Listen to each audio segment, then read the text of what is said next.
ইয়া পরিশ্রম করো। পরিশ্রমের উপরে পৃথিবীতে আর কোনো ম্যাজিক নেই। পৃথিবীতে একটাই ম্যাজিক আছে, কি? পরিশ্রম। পরিশ্রম করতে হইব, সেই অনুযায়ী সফলতা পাইতে হইব। জীবনটা জসিম কাকা লটারি না একটা লটারি কিনলিয়া 40 লাখ টাকা জিতে গেলা, কিংবা আলাদিনের সেরাক পাই গেলা, ঘষা দিলে জিন বাড়িল, জো হুকুম যাবো না তোমাকে দুবাই বাদ কাতারে লই যাবো, অস্ট্রেলিয়া লই যাবো না কাকা। পরিশ্রম করো, সেটা তুমি যা কিছু করতে পারো। জাস্ট তখন আশপাশের মানুষের কথাগুলো মাথা থেকে সরাই দিবে যে হেতে আমার জীবনে পরিশ্রম আনে। ধরো তুমি কন্টেন্ট বানাইতেছো, বানাও। টিকটক বানাইতেছো, বানাও। টাকা আসতেছে, মানে ফাত্রানি করি না, টাকা আসতেছে, বানাও। কিন্তু মনে রাখবে এটা পার্মানেন্ট কিছু। সাময়িক এবং পার্মানেন্ট এই দুটার ভিতর পার্থক্য আছে। তোমাকে আগাই দেবো পার্মানেন্ট দেবো।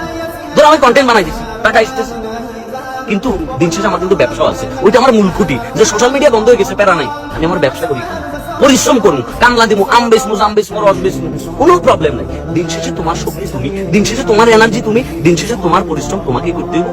আর ওই সফলতার ভাগ বাকি মানুষরা আছে নিজে। ওইটাই সিস্টেম, এভাবেই দুনিয়াটা চলতেছে। সুতরাং লাইফে যদি কিছু করতে চাও, নিজের কাজটা নিজে করো, কেমন? আর এই ফ্রি জ্ঞানটা ভালো লাগলে বাকি বন্ধু বান্ধবদের সাথে শেয়ার করো। বাকি বন্ধু বান্ধব যারা ডিপ্রেশনে আছে, কাঁটার তলি বসি ইলন মাস্ক হওয়ার স্বপ্ন দেখতেছে, না ভাই এত সোজা না। Bill Gates, Steve Jobs, Elon Musk, হ্যাঁ, কার্লোস, তারা এমনি এমনি আসে, পরিশ্রম করিয়ে এসছে। পরিশ্রম ইকুয়াল টু সফলতা, এর বাইরে আর কোনো